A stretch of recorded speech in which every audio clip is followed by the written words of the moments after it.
Bora lá, mais um registro, mais um dia, mais uma sessão de estudos. Hoje é hoje é quinta-feira, dia 3 de outubro de 2024. Faltam exatamente 31 dias para a prova. E para não ficar uma coisa muito repetitiva nesse meu diário em vídeo, assim, né? Se é que eu posso chamar dessa forma, eu resolvi falar de alguns pontos específicos assim da minha preparação no decorrer desses 2 anos. Ontem eu não tive condição de gravar o vídeo, realmente não vai ser todo dia que vai dar certo. O dia foi corrido, eu fui dar aula no projeto ontem e hoje eu vou começar a estudar agora, aproveitar que a patroa está em casa, os meninos estão ali almoçando. E hoje eu queria falar sobre como estudar matemática. É isso. Eu já começo dizendo que eu não fui um cara que já comecei a me preparar com uma base de matemática consolidada. Na realidade, eu digo sem medo de errar que saí do ensino médio praticamente analfabeto em matemática. Porque a matemática ela é um idioma, né? Ela é uma linguagem, a verdade é essa. E você precisa se alfabetizar com aquela linguagem. Então, eu saí do ensino médio realmente sem base nenhuma. Eu até brinco dizendo para alguns amigos, na realidade brinco, né? Falo com um tom de brincadeira porque chega a ser engraçado, mas eu terminei o ensino médio sem saber simplificar uma fração. Realmente eu não sabia simplificar uma fração, não sabia operar com frações, eu sabia, se muito, as 4 operações. Eu acho que se botasse uma conta de dividir com vírgula, eu me perdia. E aí o que é que eu fiz? Bem, eu até já comentei para algumas pessoas que perguntam como é que eu tenho estudado. Para começar a estudar matemática, você precisa dominar a matemática básica. E para dominar a matemática básica, você precisa se alfabetizar, né, no beabá da matemática. Então eu encontrei uma playlist do professor Ferreira no YouTube, imprimi todos os PDFs que tinham. Por conta dessa playlist no YouTube, eu gostei muito da didática dos vídeos e da clareza com que ele explica, da calma com que ele vai mostrando o raciocínio. Então eu assinei a plataforma, imprimi todos os PDFs do módulo de matemática básica e montei uma apostilazinha de matemática básica. Eu lembro que mandei encadernar com um aramezinho e a frente era um plástico transparente, né? Então já dava para você ver a primeira lição, que era adição, né? Matemática básica, adição. E aí eu andava com esse módulozinho para cima e para baixo lá no quartel, aqui em casa também. E eventualmente quando algum amigo via, eu tirava onda, porque olha, né, o cabra velho desse aprendendo, fazendo lição de adição, né? Alguns perguntavam se era para ensinar para alguém, para um filho. Não, era eu mesmo, né? Ali, começando realmente do zero. Então eu fiz esse módulo de matemática básica diversas vezes, assisti todas as aulas, assisti todas as resoluções, e copiava, assistia e copiava, assistia e copiava. Eu não concordo com essa metodologia de passar a aula e aí depois você vai para os exercícios sozinhos para tentar fazer e aí tenta, para depois que não conseguir, caso não consiga, buscar, né, o gabarito, a resolução. Enfim, para mim isso nunca funcionou porque me frustrava muito na medida que eu tentava, né, resolver e não conseguia. Por quê? Porque a aula teórica por si só não era suficiente para mim. Como a minha base era muito fraca, eu assistia a aula todinha, bem concentrado, bem atento, mas partia para os exercícios e não conseguia resolver nem mesmo os mais simples. Então o que é que eu fazia? O que é que eu comecei a fazer? Eu comecei a assistir os exercícios, as resoluções em vídeo, mesmo antes de tentar. Eu já nem tentava, eu já só lia e já dava o play na resolução em vídeo. E aí eu assistia a resolução, tentava entender ela e copiava no meu módulozinho impresso. Próximo exercício, eu assistia a resolução, copiava ela todinha e ia para o próximo. E aí, naturalmente, depois de uns 4, 5, 6 exercícios, que eu já tinha visto a resolução de pronto, sem tentar, eu começava a perceber uma confiança de tentar o próximo sozinho, né? Então, assim, depois de uns 5 ou 6 exercícios, eu lia o próximo, o seguinte, rapaz, esse eu consigo fazer. Aí tentava, às vezes saía, às vezes não, via a resolução.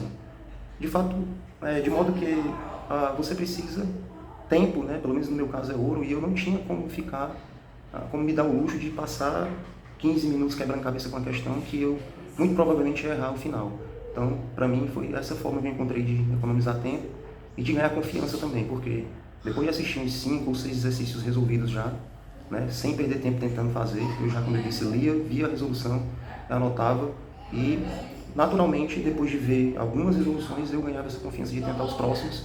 Errava, aí havia resolução e esse eu vou tentar agora. Quando eu li e sentia que dava para fazer, com a bagagem que eu já tinha acumulado dos que eu tinha copiado, eu tentava e foi assim que eu fui aprendendo. Então, essa coisa de que, veja a aula, parta para os exercícios, tente a todo custo, perca ali valiosos minutos tentando resolver para ao final, caso não conseguir ver o gabarito, não, para mim não funcionou e realmente saía caro, porque o tempo aqui era escasso.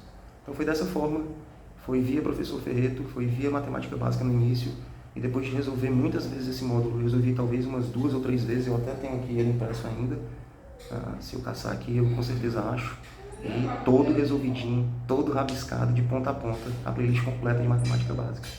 Feito isso, eu migrei para a geometria plana, que eu lembro que no começo eu achei muito legal, depois para a geometria espacial, e aí quando você vai ver o módulo de função exponencial, já tendo feito muito bem detalhado o módulo de matemática básica, a de função exponencial fica tranquila, da mesma forma a de função linear e função quadrática, porque lá em matemática básica você vai ver equação do primeiro grau, equação do segundo grau, né?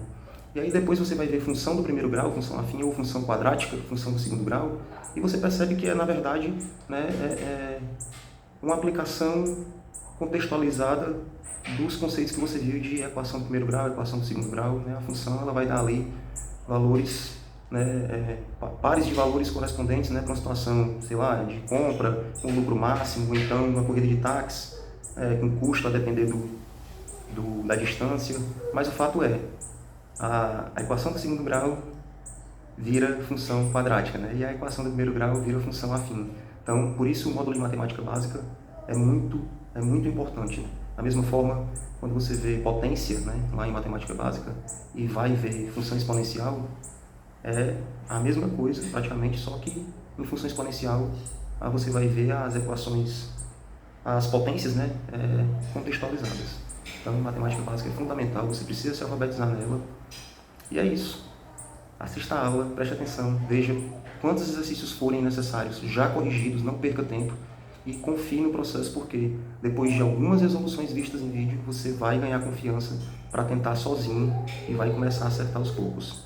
Pronto, é isso. Dessa forma eu consegui essa riqueza que é se alfabetizar em matemática.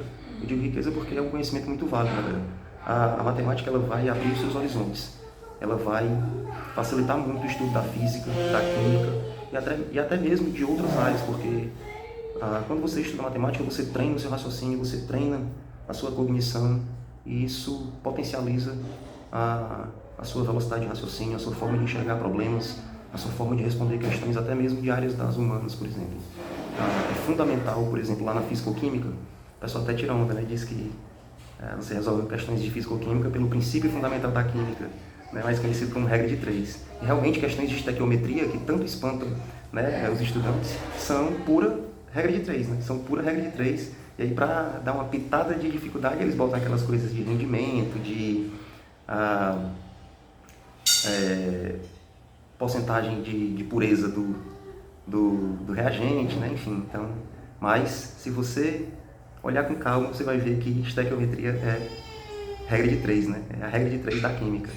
Em física, então, nem se fala, Você dominar razão e proporção, regra de 3 na física, vai te fazer voar abaixo quando você começar a resolver as questões por análise dimensional, quando você começar a ler as informações na física de maneira matemática.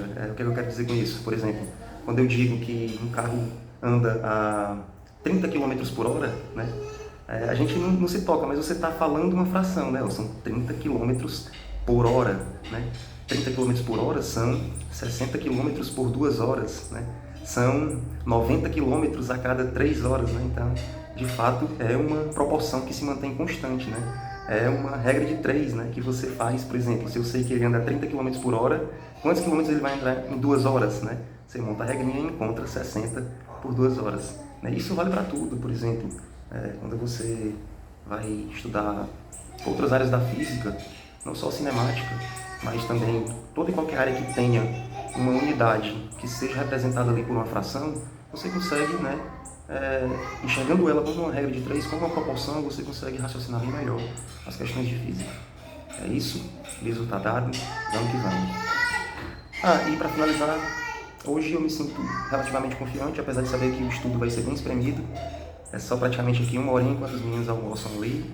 A Rafa vai já ter que trabalhar, mas seguimos na missão.